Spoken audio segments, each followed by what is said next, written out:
J I T کے what's app call کے بڑے چرچے رہے. پہلے تو یہ بات مانی نہیں جاتی تھی. جسٹس اعجاز افضل خان میں انہوں نے اعتراف کیا ہے کہ جی عظمت صاحب نے کال نہیں کی تھی بلکہ رجسٹرار نے کال کی تھی. یہ محترم جج صاحب نے غلط بیانی کی ہے. مجھے جو کال آئی تھی اس میں یہی کہا گیا تھا کہ بلال رسول کا نام بھیجیں. مجھے نہیں پتا تھا اس وقت تک کہ بلال جو ہے حماد اظہر سے کوئی اس کا تعلق ہے. کیسے ان کو پتا ہے کہ میرا شریف خاندان سے تعلق ہے؟ میرا تو کوئی تعلق نہیں ہے. اور اچھا تعلق کی بات کریں تو پھر ثاقب نثار سے بڑھ کے کس کا تعلق ہے شریف خاندان سے؟ شہباز شریف کے نوٹس میں نہیں لائے آپ خفیہ طور پہ؟ میں نے نہیں لایا. یہی نا. تو جب میں جیل سے رہا ہو کے آیا تو مجھے شہباز شریف کا فون آیا کہ جج صاحب آپ سے گلہ کرنا ہے, آپ نے ہماری خفیہ انکوائری کی اور آپ نے ہمیں بتایا ہی نہیں. تو میں نے کہا جی میں آپ کو کیوں بتاتا, میں ریگولیٹر ہوں. جج صاحبان ہیں, ججز جو ہیں رابطہ کرتے ہیں فیڈرل گورنمنٹ سے تھرو اٹارنی جنرل. بالکل. تو ان کا رابطہ تو پہلے ہی آئی ایس ہی تھا. ہوا یہ تھا کہ جب وہ 20 تاریخ کو پاناما کا انہوں نے فیصلہ دیا کہ جی آئی ٹی بننی ہے, 22, 23, 24 3 دن آئی ایس آئی کے 3-4 لوگ ہمارے دفتر میں آتے تھے, لوگوں سے ملتے تھے, فلاں کون ہے, فلاں کیا ہے, فلاں کیا. جی آئی ٹی بننے سے پہلے کی بات ہے. جی آئی ٹی بننے سے پہلے کی بات. پھر ان میں سے ایک بندہ آیا اور آ کے سیکورٹی جو تھا افسر اس کو کہنے لگا کہ ٹیل یور چیئرمین کہ وی ول میک ایگزامپل آف ہم.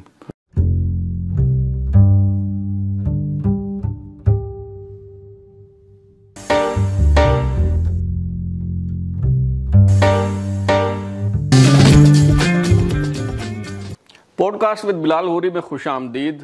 مشہور زمانہ پاناما ججمنٹ دینے والے جو 5 جج صاحبان تھے ان میں سے ایک جج جو ہیں جسٹس اعجاز افضل خان, جنہوں نے یہ کہا تھا کہ ہم ایسا فیصلہ دیں گے, ایسا تاریخی فیصلہ کہ صدیوں یاد رکھا جائے گا, انہوں نے خاموشی توڑ دی ہے اور اس حوالے سے لب کشائی کی ہے. اور جو واٹس ایپ کال تھی اس کا نہ صرف انہوں نے اعتراف کیا ہے بلکہ اور بھی کچھ انکشافات کیے ہیں. تو میں نے سوچا کہ پاناما کیس میں جو متاثرین تھے ان سے کوئی بات چیت کی جائے. تو میں ظفر حجازی صاحب کے ہاں جو ہے وہ حاضر ہوا ہوں. تو ظفر حجازی صاحب سے اس حوالے سے گفتگو کریں گے کہ جج صاحب نے کتنا سچ بولا ہے, پورا سچ بولا ہے, ادھورا سچ بولا ہے, اور پورا سچ جو ہے وہ کیا ہے. تو حجازی صاحب بہت شکریہ آپ کا, آپ نے وقت دیا. ویلکم غوری صاحب. اچھا حجازی صاحب, یہ جو پاناما کیس ہے اس پہ بھی ہم آئیں گے, بات کریں گے, لیکن میں چاہ رہا ہوں کہ پہلے آپ کے حوالے سے کوئی جاننے کی کوشش کی جائے, کوئی دیکھنے اور سننے والوں کو بتایا جائے. نسیم حجازی صاحب کے جو ناول ہیں, ہم اس جنریشن سے تعلق ہے ہمارا کہ ہم وہ پڑھ کے جوان ہوئے.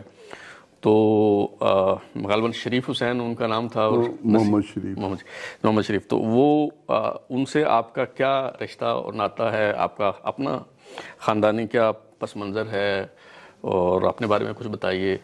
جی, نسیم حجازی میرے تایا تھے, میرے والد صاحب سے بڑے تھے. صحیح. تو میرے والد صاحب بیسیکلی کاشتکاری سے منسلک تھے. صحیح. اور فیصل آباد میں ہم نے تعلیم حاصل کی. چودھری عبدالحکیم ان کا نام تھا. صحیح. تو فیصل آباد میں رہتے تھے, وہ ہماری زمین تھی تھوڑی سی. صحیح. تو بس ہم. تو نسیم حجازی صاحب یعنی شریف صاحب جو ہیں وہ شروع سے ہی یہ لکھنے پڑھنے کی طرف ان کا جی وہ شروع سے ہی. اور بلکہ وہ ایک لطیفہ ہے کہ وہ بیٹھ کے لکھا کرتے تھے تو میرے دادا ڈنڈا لے کے ان کے پیچھے بھاگا کرتے تھے کہ تو ہیر رانجھا کی کہانیاں لکھا کرے گا. تو وہ کالج کے زمانے میں ہی وہ بہت اچھے افسانے وغیرہ لکھنے شروع ہو گئے تھے. صحیح. اور وہ ایک دفعہ ایک آپ نے اپنے پروگرام میں وہ ذکر بھی کیا تھا انسان اور دیوتا. تو وہ اس زمانے میں انہوں نے نوجوانی میں لکھی تھی. صحیح. اور اس کے متعلق مجھے ایک دفعہ میں اکثر ان سے ڈسکس کیا کرتا تھا ان کا ایک ناول. تو مجھے کہتے کہ جو انسان اور دیوتا ہے یہ جو ہندو میتھالوجی اس کے منہ پہ میرا تمانچہ تھا, اور یہ تمانچہ میں نے اپنی جوانی کی ساری قوت خرچ کر کے لگایا تھا. وہ جو ان کا ذات پات کا نظام تھا. اور وہ تو وہ زمانے سے وہ ماشاءاللہ پاکستان بننے سے پہلے ان کے 3-4 ناول شائع ہو چکے تھے. صحیح. تو یہ سب ظفر الحق حجازی آپ کا پورا نام ہے؟ جی جی، محمد ظفر الحق حجازی. اچھا، تو پیشے کے اعتبار سے آپ چارٹرڈ اکاؤنٹنٹ ہیں. اچھا، تو اس میں جو security exchange commission of Pakistan ہے، میرے خیال میں اس میں پہلے بھی آپ خدمات سر انجام دے چکے ہیں. پہلے بھی میاں نواز شریف صاحب کے دوسرے دور حکومت میں میرے خیال آپ کی تعیناتی ہوئی تھی، پھر 2003 تک. جی، تو اس کے بعد جب آپ دسمبر 2014 میں آپ کی تعیناتی ہوئی تو وہ کیسے ہوئی؟ کس نے آپ سے رابطہ کیا؟ کیا؟ جی وہ میں پہلے 5 سال کمیشنر رہا تھا. جی. اور اس کے بعد جب یہ دوبارہ حکومت آئی تو اسحاق ڈار صاحب نے مجھ سے رابطہ کیا کہ ہم آپ چاہتے ہیں کہ آپ، میں نے اس وقت بڑا کام کیا تھا اور سچی بات ہے کہ اگر وہ پرانا نکال کے دیکھیں اخبار اس زمانے کے تو ایس سی سی پی کو ہم نے تھوڑے عرصہ میں بہت اچھا ادارہ بنا دیا تھا. میری بھی اس میں بڑی کنٹریبیوشن تھی، اوبویسلی باقی لوگوں کی بھی تھی. تو انہوں نے پھر مجھ سے رابطہ کیا کہ آپ آئیں. میں نے انیشلی تو ریگریٹ کیا اور پھر انہوں نے کہا کہ نہیں آپ ضرور آئیں. تو پھر میں اس میں چلا گیا. انفارچونیٹلی مجھے نہیں پتا تھا کہ ایک بڑا حادثہ میرے توقع میں ہے جو کہ بعد میں ہوا. اچھا حجازی صاحب، یہ بتائیے کہ اس تعیناتی سے پہلے آپ کی کیا مصروفیت تھی، اور ایز چارٹرڈ اکاؤنٹنٹ آپ کچھ زیادہ پیسے کما رہے تھے یا چیئرمین ایس سی سی پی بننے کے بعد جو تنخواہ تھی وہ کوئی، مجھے تو خیر آئیڈیا ہے کہ وہ تنخواہ کچھ بھی نہیں ہوگی اس کے مقابلے میں، لیکن تھوڑا سا دیکھنے والوں کو بتائیے کہ نہیں اوبویسلی پروفیشن میں تو جو پریکٹس ہے آپ کو پتا ہے، وکیل بھی جو پریکٹس کرتے ہیں وہ یہی بات کرتے ہیں کہ ہم ججوں سے کئی گنا زیادہ کماتے ہیں. بالکل. لیکن گوری صاحب ایک کچھ جینز ہوتے ہیں جو انسان کے اندر ہوتے ہیں. میں شروع سے ہی میرے اندر قوم کے لیے کچھ کرنے کا تھا، جذبہ تھا. آپ نے بات ہی نسیم حجازی سے شروع کی. میں شاید تھوڑا موٹا میں بھی رائٹر بنتا، میرے اندر اللہ نے بڑی دی ہوئی تھی. آئی یوز ٹو رائٹ، اسی طرح افسانے لکھتا ہوتا تھا کالج کے زمانے میں. پھر آپ جیسے ایک محترم ہمارے پروفیسر ہوتے تھے، انہوں نے مجھے ایک بات کہی اور میں نے اس دن کے بعد رائٹر بننے کا خواب جو تھا میرا ٹوٹ گیا. انہوں نے کہا کہ تم جو کچھ بھی لکھو گے تمہارا مقابلہ نسیم حجازی سے ہوگا. برگد کا درخت ہے اس کے نیچے، وہ تم نہیں، تم کچھ اور بننا. تو جذبہ تھا، جس سے آپ کو پتہ ہے کہ اگر آپ نسیم حجازی کو جانتے ہیں تو ساری عمر انہوں نے بھی بہت کم وسائل کے ساتھ زندگی گزاری، لیکن ہر لمحہ ان کا قوم ملک کے لیے تھا. وہ لکھتے بھی ملت کے لیے تھے. تو اس طرح میرے اندر بھی وہی تھا. میں پریکٹس چھوڑ کے آیا پہلے.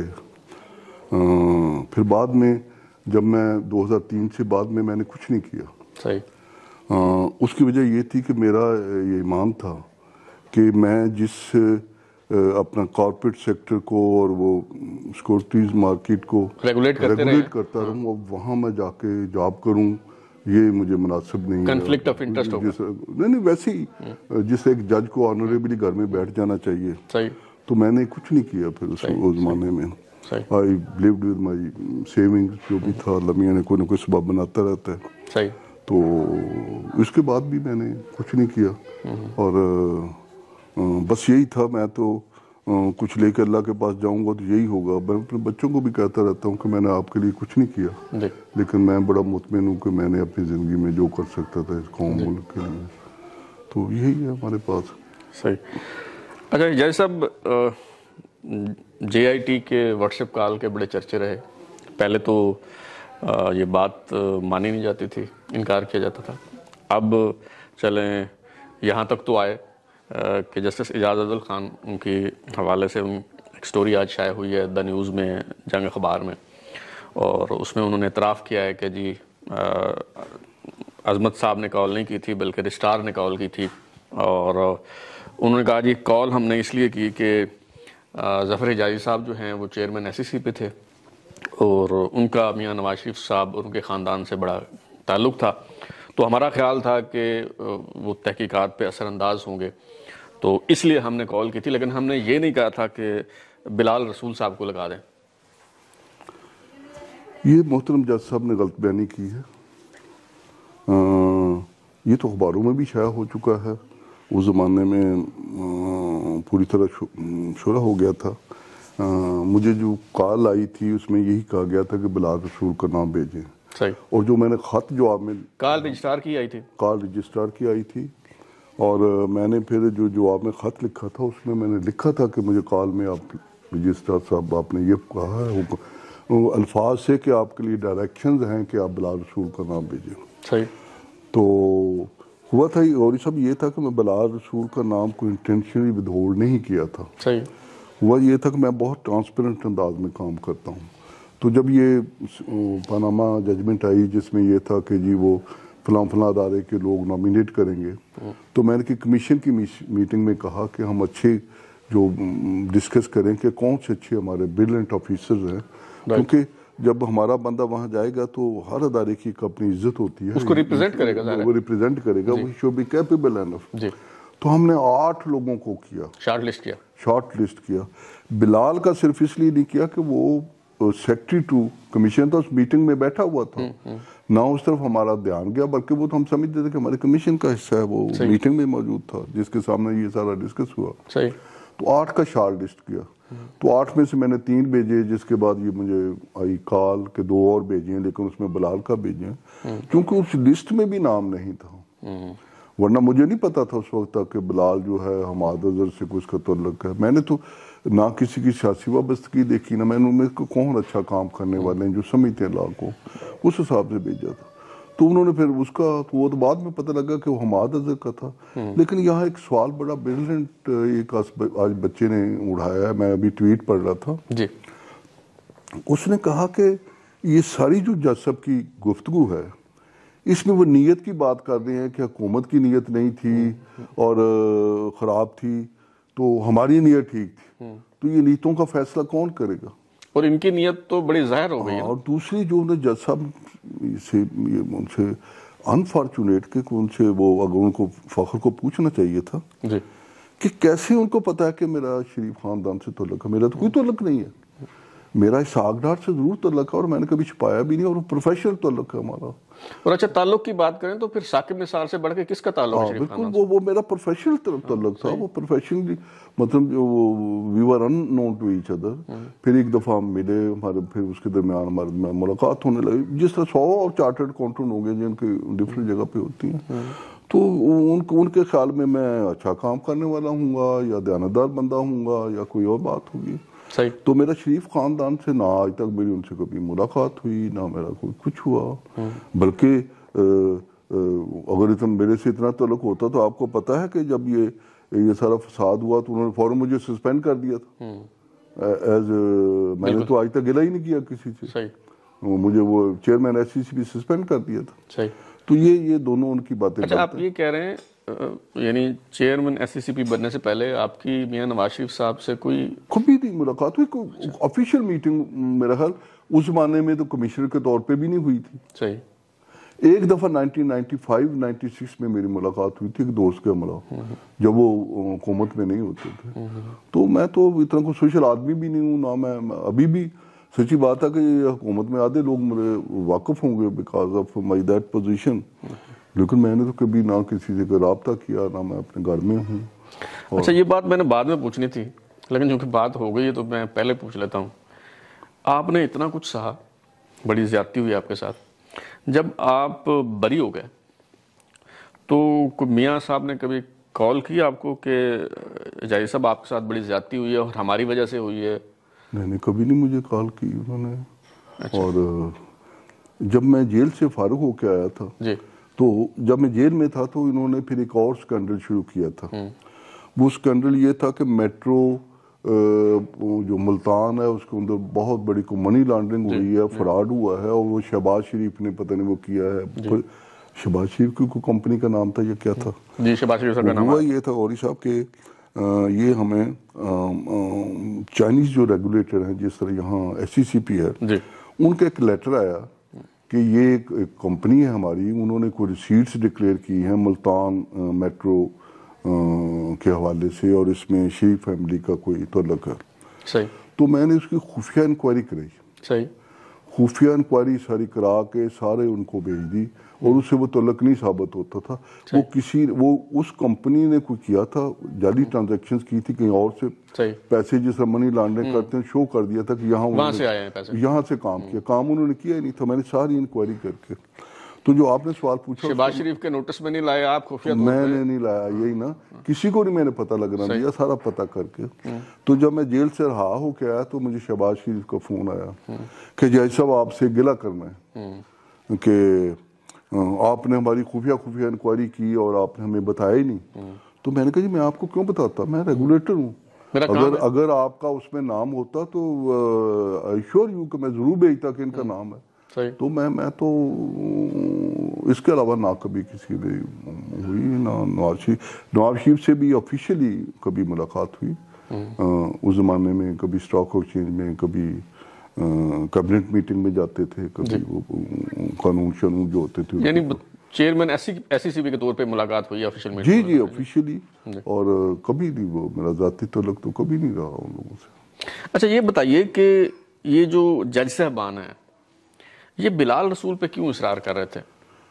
یہ تو بعد میں سارا پتہ لگا. وہ بلال رسول چونکہ حماد اظہر کا تھا اور رشتہ دار, اس لیے وہ جو آپ نے پہلے سوال کیا تھا اس کا میں جواب دے دیتا ہوں کہ مجھے واٹس ایپ کال آئی, میں نے وہ خط میں جواب میں لکھ دیا, چونکہ میں نے وہ شارٹ لسٹ کیے تھے, میں نے اگلے 2 بچوں کا نام بھیج دیا جو بھی تھے. تو اس کے بعد یہ سلسلہ چل پڑا اور میرے خلاف جو کیس ویس بنایا جس طرح جی, وہی بلال رسول بھی بیچارہ ہو گیا ہوگا کہ مجھے نہیں بھیجا, تو جی آئی ٹی میں وہ بھی تھا, اس نے بھی وہ کچھ کیا ہوگا. تو یہ پھر وہ سلسلہ چل پڑا, تو پھر وہ مقدمے تک پہنچ گئی. اور ہوا یہ کہ یہ justice Ijaz Afzal Khan, he was heading that bench 3 کا. جب یہ 2 تاریخ کو انہوں نے, جب میں نے لیٹر لکھا تو اب ان کو پریشانی یہ ہو گئی کہ یہ لیٹر تو باہر نکل جائے گا کہیں, اور وہ یہ تو ریکارڈ کا حصہ بن جائے گا. جی, تو ویئر ایز میں نے اس کو یقین کریں گوری صاحب, آئی واز سو پروفیشنلی میں نے ڈیل کر رہا تھا معاملات کو. وہ لے کے میں نے خط ٹائپ کر کے اس کی خود اس کو انویلپ میں ڈالا, باقی وہ کمپیوٹر سے ارینج کرایا اپنے جس پی اے کا تھا, صرف دیٹ واز اونلی کاپی. میں نے اس کی اپنی سکین ضرور کر لی اپنے ٹیلی فون کے اوپر, کبھی ضرورت ہو وہ کاپی بھیجی, کی کاپی میں نے دفتر میں بھی نہیں چھوڑی, ایک میں نے لا منسٹری کو بھیجی. تو یہ بیسیکلی ہمارے ہاں جو ہوتا ہے وہ میرا خیال سپریم کورٹ سے خود ہی ہوگی. تو جو میں بتا رہا ہوں کہ 2 تاریخ کو انہوں نے پھر جب یہ خط ملا تو پھر ان کو مصیبت پڑ گئی. انہوں نے طلب کر دیا کہ جی وہ سب کی لسٹ لے کے آئیں, وہ جو کہانی بتاتے ہیں نا کہ جی ہم نے نہیں, تو یہاں سے کتنا ڈفراڈ کر رہے ہیں یہ قوم کے سب کو. یعنی انہوں نے کہا بلال رسول کا نام دیں, اور وہ خط لیٹر کی وجہ سے پھر انہوں نے کہا کہ سب کے نام, ساری لسٹیں لے کے آئیں. اب 2 تاریخ کو جب وہ گئے ادھر تو میں نے اشتر صاحب کو بتایا, میں نے کہا کہ وجہ یہ ہے, آئی سمیل کے یہ عدالت میں بدمزگی کریں گے, مجھے ہراساں کرنے کی کوشش کریں گے, ان کو خوف ہے کہ خط باہر نہ آ جائے کہیں. تو میں نے اگر بات ہوئی تو میں نے پھر آگے سے بات کر دیں, کیا کریں گے, مجھے 6 مہینے اندر کر دیں گے, میں تو پھر کہوں گا کہ آپ نے یہ کیوں کیا, جو سچ ہے. ہاں سچ کہہ دوں گا. تو انہوں نے کہا نہیں وہ آپ کو یہ, میں وہ گئے میرا خیال وہ چیمبر ویمبر میں جا کے بات کی ہوگی کہ یہ بندہ تھوڑا سا ایسا ہے تو اس کو ٹھیک ہینڈل کر لیں. تو پھر یہ ادھر ادھر کی باتیں اعجاز کرتے رہے کہ جی وہ یہ پریس کو کیسے پتہ چلا کہ کون کون ہے, کن کے نام بھیج رہے ہیں, یہ وہ ادھر مجھے نہیں مخاطب کیا. آخر پہ وہ جسٹس عظمت سعید بولے کہ جب وہ ختم ہو گیا تو میں نے اپنے پاس وہ لیٹر جو تھا اس کی کاپی رکھی تھی, وہ لسٹیں بھی رکھی ہوئی تھی. تو کہتے ہیں کہ لسٹیں دے دیں, میں نے دے دی لسٹیں. اس میں سے وہی بلال رسول کا نام ہی انہوں نے ڈھونڈ لیا 2 منٹ کے اندر, وہ چاہیے تھا ان کو.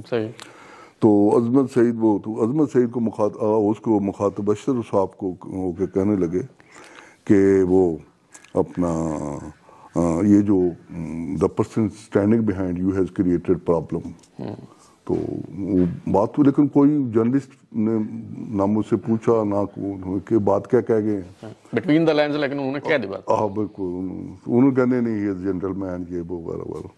تو میں نے سچی بات ہے کہ نہ اس کو اشکار کرنا تھا، جو مرضی کرتے رہتے، میں نے اپنا ذمہ داری ادا کی تھی. صحیح.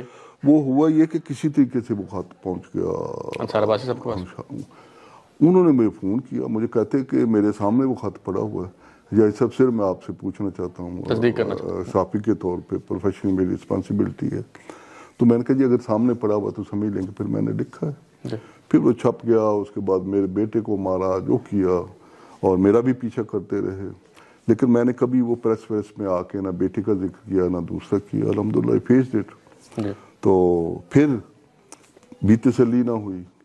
پھر انہوں نے وہ پاناما کا وہ جو ریکارڈ ٹیمپرنگ کا ڈرامہ، چودھری شوگر ملز کے ریکارڈ ٹیمپرنگ کا اس کے ریکارڈ ٹیمپرنگ کا ایشو بنا لیا.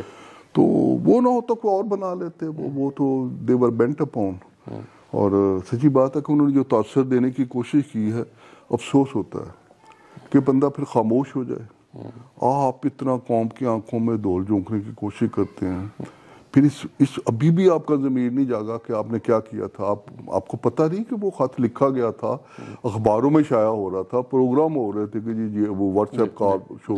آپ کہتے جی ہمیں پتہ ہی نہیں ہے. وہ عظمت سعید نے، انہوں نے تو اب بات کی ہے نا، عظمت سعید نے ایک دفعہ وہ کوئی لاہور لا کالج میں بات کی تھی انہوں نے. نہیں ادھر کوئی رپورٹر تھے، انہوں نے ان سے پوچھا کہ جی وہ سنا ہے آپ نے واٹس ایپ کال کی تھی. تو کہتے میں واٹس ایپ کال نہ کرتا تو کبوتر بھیجتا. یہ تو ان کا تھا. تو اب کہتے ہیں کہ ہمیں پتہ ہی نہیں ہے. تو آئی فیل ویری سیڈ کہ یہ کیوں. اس سے بہتر تک خاموش رہتے. ٹھیک ہے، میں بھی خاموش ہوں. صحیح. اور اچھا جی صاحب، یہ جو آپ نے ابھی ذکر کیا چودھری شوگر ملز کے ریکارڈ ٹیمپرنگ کا کیس جو آپ پہ بنایا گیا، وہ خاتون ماہین فاطمہ جس کے بارے میں وہ فیصلے میں لکھا گیا ٹاؤٹڈ سٹار وٹنس، تو یہ کیا معاملہ تھا؟ یہ ذرا جو ہے وہ اس پر روشنی ڈالیے گا. یہ تھا معاملہ یہ تھا کہ انہوں نے بیسیکلی، میں پہلے آپ کو بتا دوں کہ ایس سی سی پی کا مینڈیٹ نہیں ہے منی لانڈرنگ وغیرہ کو انویسٹیگیٹ کرنا. اگر کوئی بھی ایسا بھی ہو نا مسئلہ تو that is refer to F I A اور نیب. تو ہوا یہ کہ اس وقت سلمان فاروقی صاحب تھے، پریزیڈنسی میں وہ تھے. تو آپس میں یہ جو پارٹیاں جو کچھ کرتی رہی ہیں اسی کا ایک حصہ تھا کہ انہوں نے ان کو استعمال کیا، سی سی پی کو، ان کے ذریعے کو خطوط لکھوائے یو کے کرائم ایجنسی کو. تو وہ انہوں نے آگے سے کویشچن کیا کہ آپ کے پاس اتھارٹی کیا ہے. وہ تو نہیں ہماری طرح، وہ تو پہلے کہ آپ کا لیگل مینڈیٹ کیا ہے. جب ان کا کھاتا آیا تو یہ چپ کر کے بیٹھے رہے. وہ بار بار ان کو لکھتے رہے، بلکہ انہوں نے فارن آفس کے لیے کے ذریعے بھی بھیجا لیٹر کہ یہ جواب نہیں ہمیں دیتے کہ آپ کا مینڈیٹ کیا ہے، پھر ہم آپ کو بتائیں. تو یہ نہیں. پھر جیسے نواز شریف کی حکومت آئی تو امیڈیٹلی انہوں نے لیٹر وڈرا کر دیا وہ والا. تو ایک ہوا ارشد شریف جو تھے آپ کے جرنلسٹ، انہوں نے ایک پروگرام کیا کہ جی وہ ایک ایس سی سی پی نے انکوائری شروع کی تھی تو اس کو روک کے بیٹھے ہوئے ہیں. تو مجھے کسی نے فون پہ بتایا کہ ایسا ارشد، میں نے دیکھا بھی نہیں پروگرام تھا، تو کسی نے فون پہ بتایا کو رات کے 9-10 بجے کہ ایک وہ پروگرام چلا ہے کہ جی آپ کو انکوائری روک کے بیٹھے ہوئے ہیں. تو میں نے اس سے پوچھا جو کنسرن کمشنر تھا طاہر محمود، جو میرے خلاف بیسیکلی جس نے پھر کنسپریسی بھی کی، وعدہ معاف گواہ بھی وہ بنا، وعدہ معاف نہیں ویسے گواہ بنا. تو میں نے اس سے پوچھا، اس نے مجھے بالکل غلط بتائی کہ جی وہ انہوں نے جواب اس لیے نہیں دیا تھا کہ وہ کہتے تھے کہ پولیٹیکل ایکسپوز پرسن. تو اس دن اگلے چھٹی تھی، اس اگلے دن دفتر تھا تو میں گیا. تو وہ صبح خود بھی میرے پاس آ گیا کہ جی وہ تھا. تو وہ میں نے کہا ہے وہ نیچے سٹاف کو، وہ کنسرنڈ افسر کو کہ ایک بریف بنا کے آپ کو دے دے کہ کیا تھا. تو تھوڑی دیر میں تو میں نے اس سے یہ سوال کیا کہ یار یہ پولیٹیکل ایکسپوز کی مجھے سمجھ نہیں آئی، اور دوسری بات یہ ہے کہ ہمارے پاس تو مینڈیٹ ہی نہیں ہے، آپ نے کیسے لکھا؟ اب اس کو اپنی پڑ گئی کہ یہ کیا، میں پھنس رہا ہوں. اس نے وہ ان کو بلا لیا فون کر کے. انہوں نے پھر شفٹ کرنی شروع کر دی. جو ایکس چیئرمین تھا کہ انہوں نے ہم سے خط لکھوایا تھا. تو میں نے ان کی ڈانٹ ڈپٹ کی اور اسی بات پہ کہ آپ نے کیوں لکھا ہے، غیر قانونی کام کیا. اب وہ پروگرام چل رہے ہیں اور وہ تو وہ بعد میں وہی جو ایشو تھا وہ انہوں نے، اچھا یہ تھی کوئی 25-26 تاریخ کی بات. تو 30 جون 2014 کی 2016 کی بات تھی. ٹھیک ہے. تو 30 جون کو میں نے ایک مینول امپلیمنٹ کر دیا تھا انویسٹیگیشن کا کہ جو آپ انویسٹیگیشن شروع کریں گے سال کے اندر مکمل کریں. اگر مکمل نہیں ہوتی تو کہ سال کے بعد وہ رپورٹ دیں جو آؤٹ اسٹینڈنگ ہے وہ ساری کی ساری میرے دفتر میں جمع کریں. تو وہ رپورٹ 30 تاریخ کو تیار کر رہے ہوں گے. تو وہ چونکہ پہلا ختم ہو چکا تھا, وہ 2013 میں خط بھی ڈا کر چکے تھے. اس کے ساتھ ایک انہوں نے اور فائل شروع کی ہوئی تھی, اس کو کہتے ہیں انویسٹیگیشن, لوکل انویسٹیگیشن ٹائپ. اس کا بھی جواب کمپنی شمپنی نے دے دیا تھا. تو اس کے اوپر بھی 2013 کے بعد جو آخری خط آیا, 2 ان کے خط آئے, بلکہ پہلے جواب دیا سارے کا سارا تفصیل ساری بتائی. پھر دوسرے میں نے کہا جی آپ ہمیں اور بتائیں اگر کوئی ہے انفارمیشن, اس کو بھی فائل میں رکھ کے بیٹھ کے. تو پھر 30 جون کو شاید وہ سمجھا ہوگا کہ اس کو بھی ساتھ ہی کلوز ورنہ وہ اسٹیٹمنٹ میں شو کرنی پڑے گی. بند کر کے بیٹھ کے, وہ اتنی بڑی نہیں تھی بات. سچی بات ہے کہ یہ دفتروں میں یہ کرتے ہیں لوگ کہ جب سال کے آخر پہ فائلیں وائلیں ٹھیک کرتے ہیں تو, لیکن کوئی یہ نہیں تھا کہ انٹینشنلی کوئی ایسی چیز تھی, کوئی انکوائری ریکارڈ تھا وہ ریکارڈ. وہ آپ کہتے بھی ہیں کہ جی ہم نے ریکارڈ کی درستگی کی تھی, ساتھ ہی کہتے ہیں کہ ہمیں بہت زیادہ دباؤ تھا, خوف زدہ کیا گیا, یہ کیا گیا. تو اسی کو پھر وہ لے کے وہ انہوں نے ایشو بنا لیا ان سے. صرف یہ بیان, وہ بیچارے اپنے آپ کو بچانے کے لیے یہ ساتھ ساتھ کہتے رہے ہیں اپنے جو بیان ریکارڈ کرائے. تو کہ جی وہ تو اس میں کوئی منظیریا کا ایلیمنٹ نہیں تھا, ہم ریکارڈ کو ہم نے درست کیا تھا. لیکن ساتھ صرف 4 الفاظ ان سے یہ دلوائے گئے کہ جی ہمیں چیئرمین ظفر جازی کو کیا تکلیف تھی. اگر لیٹ تم نے کیا ہوا تھا, تم نے نہیں کیا ہوا تھا, ظفر جازی تو اس وقت تھا ہی نہیں ایس سی سی بی میں جب تم نے کیا ہوا تھا. تو وہ دلوا کے اب ساری چیزیں اٹھا کے جی آئی ٹی نے 3-4 اور بھی الزام لگائے تھے, لیکن وہ ریکارڈ ٹیمپرنگ بڑا جوسی ورڈ ہے, یہ والا جو آئٹم تھا انہوں نے چن لیا اور وہ پھر شروع ہو گئے. یہ آپ کے خلاف جو کچھ ہوا, یہ جیسے مقدمہ بنایا گیا, جو انتقامی کارروائی ہوئی, آپ کیا سمجھتے ہیں وہ جو آپ نے خط لکھا جو اسی کی سزا دی گئی اور جج صاحبان جو تھے ان کی مہربانی سے ہوا, یا وہ جو جے آئی ٹی میں جو 2 لوگ تھے ایجنسیوں کے, تو کیا ان کی طرف سے بھی کوئی ناراضگی تھی کسی سطح پہ, ان کی طرف سے بھی کچھ کہا گیا؟ ہوگی. اصل میں بتاؤں کہ یہ تو آیا 28 تاریخ کو میں نے خط کا ان کا جواب جس پہ انکار کیا, 28 اپریل کو. لیکن بات اس سے پہلے شروع ہو گئی تھی. یہ جو جج صاحب ہے نا, میں نے پہلے بھی 1-2 دفعہ بات کی ہے کہ ہم نے تو یہی پڑھا ہوا ہے اور یہی سنا ہوا ہے کہ جو جج صاحبان ہیں, ججز جو ہیں رابطہ کرتے ہیں فیڈرل گورنمنٹ سے تھرو اٹارنی جنرل, وہی ہے, ادروائز ان کا نہیں ہوتا. تو ان کا رابطہ تو پہلے ہی آئی ایسے ہی تھا. ہوا یہ تھا کہ جب وہ 20 تاریخ کو پاناما کا انہوں نے فیصلہ دیا کہ جی آئی ٹی بننی ہے, تو 22, 23, 24 3 دن آئی ایس آئی کے 3-4 لوگ ہمارے دفتر میں آتے تھے, لوگوں سے ملتے تھے, فلاں کون ہے, فلاں کیا ہے, فلاں کیا. جی آئی ٹی بننے سے پہلے کی بات ہے, جی آئی ٹی بننے سے پہلے کی بات ہے, خط میرے لکھنے سے پہلے. مجھے تو نہیں پتا تھا کیا بیک گراؤنڈ ہے. تو میں نے بڑا آپس میں ڈسپلن رکھا ہوا تھا. یہاں تک تھا اپنا غوری صاحب کہ میں نے ایک آرڈر نکالا ہوا تھا کہ جب میرے سے کوئی ملنے آئے گا بندہ تو ایک کمشنر پریزنٹ ہونا چاہیے, جب بھی کوئی ریگولیٹڈ پرسن. اگر کمشنر کے پاس آئے گا تو ایک ڈائریکٹر ضرور بیٹھنا چاہیے. ہمیشہ میں فالو کرتا تھا اس بات کو. تو یہ نہیں تھا. اور نیچے بھی جو آتا تھا کس مقصد کے لیے آتا ہے, کیونکہ یہ بڑا سینسٹیو سا ڈپارٹمنٹ ہے, وہ ان لوگوں کو ہم ریگولیٹ کر رہے ہیں. انفارمیشن بڑی سینسٹیو ہوتی ہے, نہیں ایکسیس اگر ان کی ہو اتنی زیادہ ہمارے دفتر میں تو پھر تو نہیں کام کر سکتے. تو میں نے تو وہ دفتر میں آنے شروع ہو گئے, 2-3-4 بندے لوگوں سے مل رہے ہیں. تو مجھے پتا چلا تو میں نے کہا کہ ان کو روکیں, ان کو کہیں کہ جو چاہیے میرے پاس آ جائے, میں انفارمیشن دیتا ہوں. مجھے تو نہیں پتا تھا کہ وہ آگے کو جا کے مجھ سے ہونی ہے بات چیت. تو وہ دوسرے دن وہ پھر آئے, گھومتے پھرتے رہے, کچھ افسروں سے جا کے ملے کہ آپ بتائیں آپ کا کیا. تو میں نے ان کو کہا, ہمیں یہ بھی نہیں پتا تھا کہ اسی کے لوگ ہیں, کہ جی کچھ لوگ آتے ہیں. تو میں نے تیسرے دن سیکورٹی افسر کو بلایا کہ اگر وہ آج ادھر آ گئے تو تمہاری نوکری نہیں ہے. بالکل ان کو روکو, ان کو جی چیئرمین کے پاس جائیں اور چیئرمین سے پوچھیں, چیئرمین پھر بھیجے گا ایچ آر کے پاس کہ وہ جو پراپر طریقہ ہے, یہ نہیں ہے کہ آپ. تو انہوں نے ان کو گیٹ پہ روک دیا. تو وہ کافی ان سے بحث مباحثہ کرنے کے بعد جا کے پارکنگ میں اپنی گاڑی میں بیٹھ کے پھر ان میں سے ایک بندہ آیا اور آ کے سیکورٹی جو تھا افسر اس کو کہنے لگا کہ ٹیل یور چیئرمین کہ وی ول میک ایگزامپل آف ہم. تو بنیاد پہلے ہی پڑ گئی تھی. جی حجازی صاحب آپ فرما رہے تھے کہ ان میں سے پھر ایک بندہ آپ کے پاس آیا اور انہوں نے کہا کہ ہم اس سیکورٹی افسر کے پاس آیا کہ وی ول میک ایگزامپل آف ہم. سیکورٹی افسر نے مجھے بتایا. میں نے کہا کہ ایسے وہ کون سی بات ہے. تو 28 کے بعد پھر یہ باقاعدہ پھر ایک شروع ہو گئی بات اور وہ تو درمیان میں پھر وہ جو کچھ ہوا ایک لمبی کہانی ہے. یہ کہانی تھوڑی سی بتائیے. یہ جب آپ غالباً جولائی 17 میں آپ گرفتار ہوئے اور میرا خیال ہے زندگی میں پہلی دفعہ آپ جیل گئے. جی میں نے عدالت پہلی دفعہ دیکھی زندگی میں. تو یہ اس وقت کیا احساسات تھے؟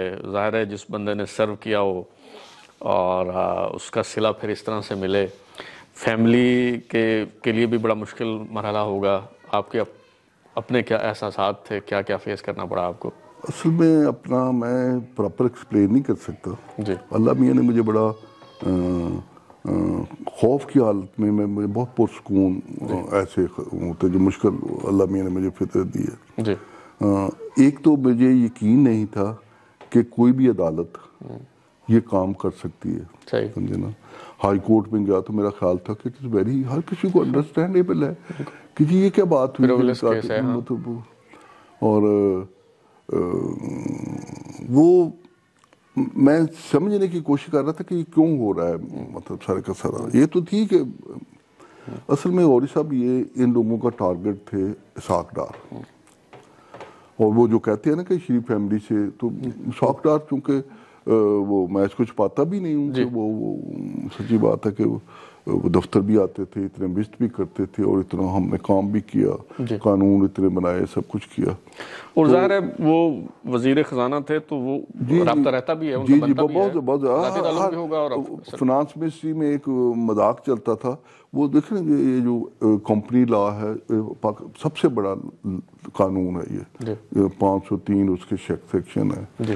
تو اسحاق ڈار بہت محنتی آدمی ہے. سیکورٹیز ایکٹ سب کچھ جو ہم نے وہ جو سیکورٹیز اینڈ ایکسچینج کمیشن کا تھا یہ سارے لا وہ ایک ایک سیکشن مجھ سے ڈسکس کیا کرتے. اچھا. وہ ہفتہ اتوار میں مذاق ہوتا تھا لا منسٹری میں کہ وہ ظفر اجازی کی حاضری ہوتی ہے، وہ بلا لیتے تھے، پھر بیٹھ کے ہم تھوڑا سا ڈسکس کرتے تھے کیا دنیا میں کیا ہو رہا ہے، کیا نہیں، ہم نے کیا کرنا ہے. صحیح. تو وہ تھا. تو میں آپ کو بتانے لگا کہ وہ جو مجھے آشکار ہوئی بات جی وہ جب میں وہ ایک تاریخ سے نکل رہا، وہ پہلی تھی وہ اپنا پری اریسٹ بیل یا کیا. جی. تو وہ اپنا میرے ساتھ ایک اخبار کے رپورٹر تھے کوئی، تو وہ مجھے کہتے کہ آپ اسحاق ڈار کے ساتھ کے خلاف وعدہ معاف گواہ بنائیں گے. تو میں یکدم چونکا، مجھے بات یاد آ گئی کہ وہ جو تھی 5 تاریخ کو جب انہوں نے کہا کہ ظفر اجازی کے خلاف مقدمہ درج کیا جائے. جی. تو عظمت سعید اور اعجاز الحسن انہوں نے خاص طور پہ کہا کہ ان سے پوچھنا کہ کن کے کہنے پہ ریکارڈ ٹیمپرنگ کی ہے انہوں نے. تو میں ساری کڑی ملا لی کہ اب یہ اسحاق ڈار کی طرف جائیں گے. تو میں پھر مینٹلی تیار ہو گیا. سچی بات ہے کہ میرا مسئلہ نہیں ہے یہ، تو بہت سارے لوگوں کا. تو انویسٹیگیشن کے دوران بھی وہ جو تھے جو انویسٹیگیشن اس نے تھوڑی سی یہی بات کرنے کی کوشش کی. تو میں I shouted at him کہ بکواس بند کرو، مطلب یہ ایسی باتیں نہیں ہوتی کہ وہ کون سا ریکارڈ ٹیمپرنگ ہوگی، تم نے جو کرنے جاؤ کرو لیکن اس کا نام نہیں لو تم. تو یہ مقصد تھا ان کا. تو باقی الحمدللہ میری فیملی بھی دیکھیں جی. ایک بات تو غوری صاحب سارے خاندان کو میرے کو پتہ ہے کہ میں کیسی زندگی، I was a brilliant child, brilliant student, اور بڑا انٹرپرائزنگ میں زندگی میں رہا ہوں. میں نے اخبار بھی نکالے، آپ کو پتا ہوگا، ساتھ میں نے نکالا تھا، پھر میں نے ریجنل نیوز پیپر نکالے، یہ آبزرور اور یہ تھے اپنا الاخبار. یہ that was my brain child. میں نے زاہد ملک کو سارے کا سارا پروجیکٹ بنا کے دیا اور کیا، سارا پریکٹیکلی امپلیمنٹ کیا، انویسٹر بھی ڈھونڈ کے دیے. تو تھا، تو سب کو پتا تھا کہ میں کیسا بندہ ہوں، کیسا کام کر سکتا ہوں، کیسا نہیں کر سکتا. تو مجھے یہ اطمینان تھا کہ کم از کم میری فیملی کی حد تک تو لوگوں کو باہر تو ہے، اور وہ آج بھی لوگ وہ کئی سمجھتے ہیں وہ ٹویٹ کرتے رہتے ہیں بات میں ریکارڈ ٹیمپرنگ ریکارڈ ٹیمپرنگ. تو ابھی میں جا رہا ہوں شوٹ کر رہا ہوں ایک فائل. صحیح. انشاءاللہ وہ یونیک ہوگا. میرے وکلا نے کہا کہ جی آپ کی زندگی میں فیصلہ نہیں ہوگا. میں نے کہا کہ میں آنسریبل ہوں اپنی نئی جنریشن کو اور قوم کو. آئی ہیو ٹو پروو کہ میں ان کے آپ پیچھے گیا تھا, ریاست کے پیچھے گیا تھا کہ کیوں میرے خلاف یہ فیبریکیٹ, اور وہ جو لوگ گواہ بنے تھے وہ ان کے بھی پیچھے جاؤں گا. تو میری زندگی میں نہیں ہوگا لیکن ریکارڈ پہ رہے گی بات. تو یہ کن کن کے خلاف سوٹ دائر جی وہ ریاست کے بیسیکلی ریاست, اور پھر وہ جو 4 گواہ بنے. ریاست کا بھی کچھ چہرہ ہوتا ہے نا, افراد ہوتے ہیں. ریاست انٹیریئر منسٹری سے کے ذریعے جاتا ہے نا, انٹیریئر منسٹری کو بناتا ہے کہ ٹھیک ہے ان کو. تو یہ جو جج صاحبان نے مطلب آپ کے خلاف مقدمہ درج کرنے کا, وہ تو نہیں نہ بن سکتے اس میں. وہ جوڈیشل آرڈر تھا نا ان کو, جو بھی انہوں نے کیا وہ تو اس طرح تو ہو تو پھر ہر جج جو ہے وہ مقدمے پہ وہ تو نہیں مانتا. صحیح. چلیں یہ آپ یعنی خبر دے رہے ہیں کہ سوٹ ایک فائل کرنے جا رہے ہیں آپ. جی انشاءاللہ. چلیں اچھا, تو یہ جیل میں آپ نے کتنا وقت جو ہے وہ گزارا؟ جیل میں اس دوران کوئی ڈائریکٹ انڈائریکٹ آپ کو کہا گیا کہ بھئی آپ وعدہ معاف گواہ بن جائیں تو؟ جی وہ یہ جب کہتے تھے اسحاق ڈار کا میں نے بات بتائی تو یہی تھا نا کہ جی اور تو کوئی بات نہیں ہے بس دیکھیں. وہ مجھے انشارہ کو تو ہمیں بات کرتے تھے یہ کہ یہ اسحاق وہ اصل مسئلہ یہ ہے تھوڑا سا, تو تھوڑا سا کہہ دیں تو وہ مسئلے حل ہو جائیں گے. تو 1 ہفتہ میں رہا تھا حوالات میں اور 1 ہفتہ رہا تھا جیل میں. پھر میری الحمدللہ بیل ہو گئی. صحیح. تو حوالات کا بہت مشکل وقت تھا اس سینس میں کہ وہ نیچے بیسمنٹ تھی, وہاں وہ کیا ہوتے ہیں کیڑے مکوڑے اور جو ہوتی ہے, اور میرا کڈنی ٹرانسپلانٹ ہوا ہے. میں تو بہت ولنریبل ہوں. صاف ستھری گھر میں بھی میں علیحدہ ہی رہتا ہوں, کمرہ میرا علیحدہ ہے. تو پھر الحمدللہ جب آپ گرفتار ہوئے آپ کے بیٹے نے دوائیاں شوائیاں دینے کی کوشش کی. آپ جب گرفتار ہوئے میرے خیال آپ کے بیٹے نے کوئی دوائیاں شوائیاں دینے کی کوشش کی. جی دوائیوں کا نہیں, وہ اور مسئلہ ہوا تھا. وہ کر رہا تھا منت سماجت اس کی, وہ جو انسپیکٹر ہے کہ میرے باپ کو یہ صاف جگہ پہ رکھیں اور یہ کریں. تو میرے کان میں پڑ گئی تو میں نے اس کے اوپر تھوڑا سا شاؤٹ کیا کہ اس کو بند کرو بکواس. میں نے اس کو کہا چلو تالا کھولو کدھر ہے میں جاتا ہوں. تو میں نے دوائیاں تھیں میرے پاس, وہ بیٹے نے لا دی. وہ اینٹی بائیوٹک میں نے ملٹیپل اس وقت شروع کر دیں 2-3 قسم کی کہ اب میں یہاں سے, اس کا اپنا ایک نقصان ہوتا ہے. تو وہ جیل میں بھی جا کے میرے پہ اینٹی بائیوٹک میں نے جاری رکھی کہ میں کسی انفیکشن کی زد میں نہ آ جاؤں. وہ ڈاکٹر جیل کے بڑے پریشان تھے. وہاں فارچونیٹلی ایک نیفرولوجسٹ ہیں, وہ کسی کیس میں گرفتار تھے. اچھا. تو انہوں نے پتہ لگا تو انہوں نے جیل کے ڈاکٹر کو آ کے کہا کہ اس نے زندہ نہیں یہاں سے جانا, کیونکہ کڈنی کا تو آپ کو پتہ ٹرانسپلانٹ پیشنٹ تو وہ تو ویسے ہی جاتا ہے. تو وہ پھر بڑا وہ انہوں نے بھی مجھے ہسپتال لے گئے, انہوں نے ہسپتال میں رکھا. تو لیکن مشکل وقت ہوتا ہے. دیکھیں جی جو بھی ہو لوگ ایسی بات کریں, اٹ از ڈیفیکلٹ. جس پہ بیتتی ہے وہی جانتا ہے. جی بالکل. تو اچھا جیسے سب یہ جو آپ کے ساتھ ہوا, آپ چلیں یہ بھی بڑی خوشائند بات ہے کہ آپ باعزت بری ہو گئے, لیکن انسان کی ساکھ ہے, عزت ہے, ریپوٹیشن, اور ظاہر ہے یہ 3-4 سال بعد جو ہے اگر ایک فیصلہ آ جائے کہ جی آپ باعزت بری ہو گئے ہیں تو اس کا ازالہ نہیں ہو سکتا. تو یہ چلیں شریف خاندان نے تو آپ سے کوئی رابطہ نہیں کیا.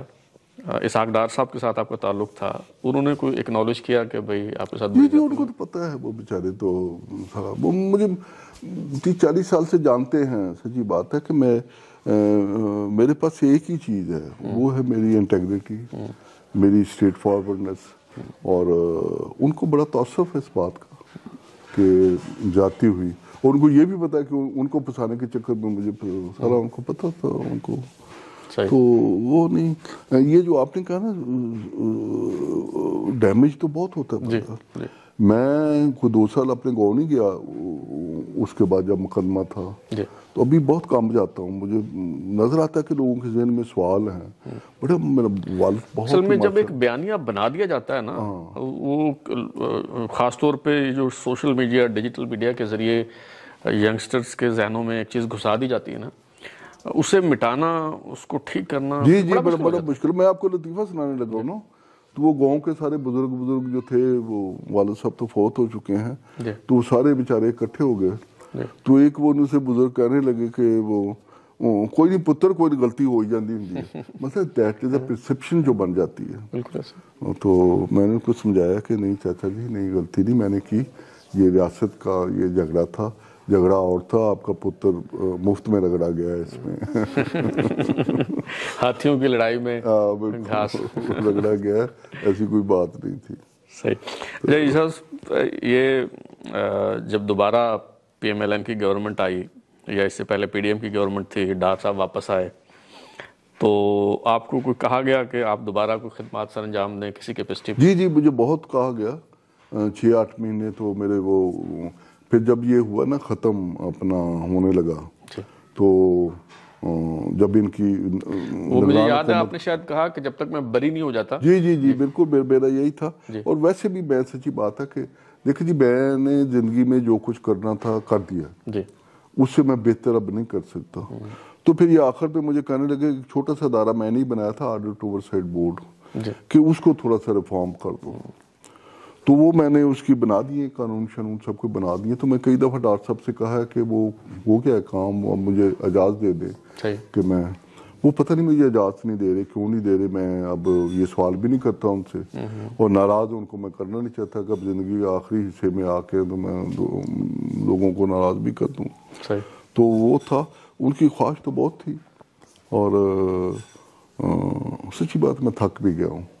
بات یہ ہے کہ پہلے لوگ مجھے کسی کنٹروورسی میں کبھی نہیں دیکھے نا، میں نے 2 دفعہ رہا ہوں، کوئی انگلی نہیں اٹھا سکا، تو ایک ایسا سیاسی مسئلے میں آ کے تو پھر اس کو کیا رخ دے دیا گیا، اور ایک پروفیشنل کی، یہی میں شوٹ لے کے جا رہا ہوں عدالت کے پاس کہ جی یہ کیسے آپ لوگوں کے کیریئر تباہ کر دیتے ہیں، ریپوٹیشن تباہ کر دیتے ہیں۔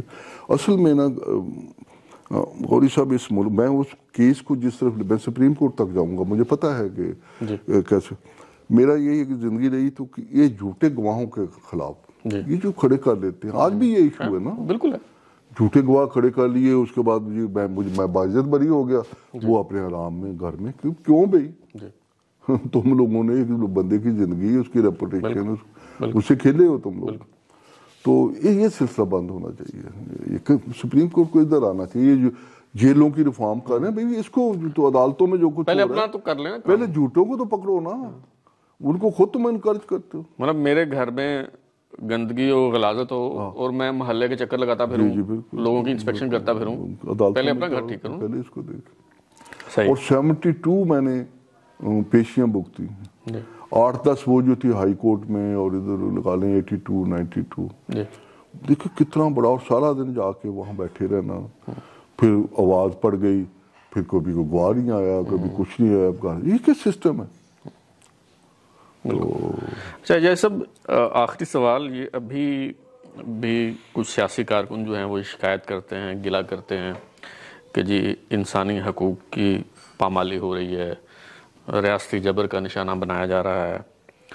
ایک وہ دور تھا جس میں آپ متاثرین میں شامل تھے، میں بھی متاثرین میں شامل تھا، ہم تو اب بھی بھگت رہے ہیں۔ خیر، تو کیا فرق دیکھتے ہیں؟ یہ جو سیاسی کارکن ہیں، بدقسمتی سے ان کی یادداشت بڑی کمزور ہے، ویسے تو وہ یہ سمجھتے ہیں کہ جو ہمارے ساتھ ہو رہا ہے پہلے کبھی نہیں ہوا، تو اس دور میں اس دور میں کیا فرق دیکھتے ہیں آپ؟ دور سارے ایک ہی ہیں جی، میں اس دور کو اس کو مکس کرتا ہوں۔ اصل میں غوری صاحب جو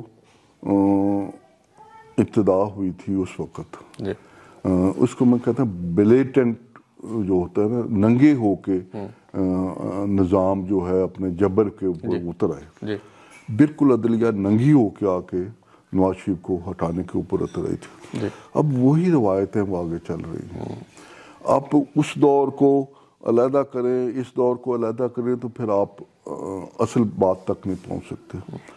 میں کہتا ہوں کہ یہ ریاست ابھی بھی اس سے زیادہ سخت گیر ہونے جا رہی ہے۔ یہ ان مسائل سے نکلنے کے لیے جو اس دور میں پیدا ہوئے، بنیاد رکھی گئی، اس سے نکلنے کے لیے سخت گیری کو اختیار کرتے کرتے ایشو تو نہیں زال ہو پا، اسی طرح موجود ہیں۔ تو آگے سے زیادہ جو آپ نے شہری آزادیاں پہلے انجوائے کی ہوئی ہیں وہ نہیں رہیں گی. میرا یہ میں فورکاسٹ کر رہا ہوں. میں نے 10 مئی کو جب یہ انہوں نے کیا تھا اس سے اگلے دن میں نے ٹویٹ کیا تھا کہ اب آپ دیکھیں گے کہ ریاست بہت صدقے ہوتی چلی. یہ سلسلہ رکا نہیں ہے. اب جو کچھ ہو رہا ہے اس میں بھی بے انصافی نظر آ رہی ہے لوگوں کے ساتھ, لیکن یہ سلسلہ شروع کس نے کیا تھا, کس نے بنگلے ڈالے تھے؟ یہ عمران خان نے 2 دفعہ پریس کانفرنس کر کے میری گرفتاری کا کہا تھا. ان لوگوں نے وہ جو تھے پی ٹی آئی کے کچھ لوگ تھے اور پیپل پارٹی کے, انہوں نے سینٹ میں ریزولوشن موو کیا تھا کہ ظفر حجازی کو برطرف کر کے گرفتار کیا جائے. بس یہ سلسلہ جو ہے یہ روکنے کے لیے جب تک سارے سر جوڑ کے نہیں بیٹھیں گے تو یہ رہے گا, اسی طرح رہے گا اور اس کا نتیجہ کوئی نہیں نکلے گا. میں نے آج بھی ایک ولاگ میں یہ ذکر کیا جو آپ نے بات کی نا کہ یہ جسٹس وقار سیٹھ نے بڑا ایک لینڈ مارک ججمنٹ دیا تھا جو کے پی کے حراستی مراکز انٹرمنٹ سینٹرز ہیں اس کے نام. اس وقت صوبے میں بھی پی ٹی آئی کی حکومت تھی, وفاق میں بھی, اور صوبائی حکومت اور وفاق دونوں نے اس کے خلاف سپریم کورٹ گئے. کھوسہ صاحب نے اس کو معطل کیا اور دوبارہ وہ مقدمہ سماعت کے لیے مقرر ہی نہیں ہوا. بالکل. اچھا, وہ لوگ وہ سڑ رہے ہیں وہاں غیر قانونی حراستی مراکز میں, اور یہ بات کرتے ہیں ابھی جب ان کے ساتھ ہوتی ہے تو یہ کہتے ہیں کہ ہمارے ساتھ بڑا ظلم ہو گیا, زیادتی ہو گئی. جیسے بہت شکریہ آپ کا, آپ نے وقت دیا. آپ نے ظفر الحق حجازی صاحب کی گفتگو سنی. مجھے نہیں معلوم کہ آپ کا کیا تاثر ہے.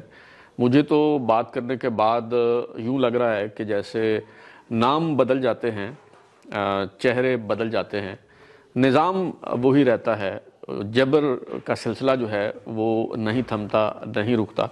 اور ایک اور قابل ذکر بات جو ہے وہ یہ ہے کہ ابھی چیف جسٹس صاحب, جسٹس یحییٰ آفریدی صاحب جیسے وہ فکر مند ہیں جو جیل اصلاحات کے حوالے سے, جیلوں کا نظام بہتر کرنے کے حوالے سے. تو جیلوں کا نظام تو بہتر ہو ہی جائے گا, اس میں بھی یقیناً بہتری کی گنجائش ہے, لیکن جن کی ذمہ داری ہے وہ کریں گے, انہیں کرنا چاہیے.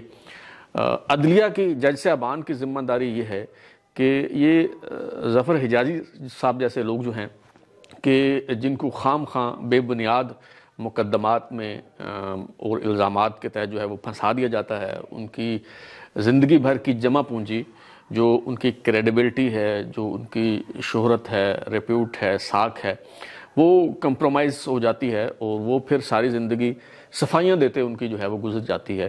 تو اصل میں عدلیہ میں اصلاحات کی ضرورت ہے, ان چیزوں کو ٹھیک کرنے کی ضرورت ہے. اگر جیسے یحییٰ آفریدی صاحب جو ہیں وہ اپنے ادارے کو ٹھیک کر لیں, عدلیہ کو ٹھیک کر لیں, تو میرے خیال ہے بہت سے مسائل جو ہیں وہ حل ہو جائیں گے. اب تک کے لیے اتنا ہی. بلال اوری کو اجازت دیجیے. اگر آپ کو ہمارا شو پسند آیا تو اسے لائک کریں, کمنٹ کریں, شیئر کریں, اور ہمارا چینل سبسکرائب کرنے کے بعد بیل آئکن یعنی گھنٹی ضرور دبائیں تاکہ آپ کو نئی ویڈیوز کے نوٹیفیکیشنز ملتے رہیں. بہت شکریہ.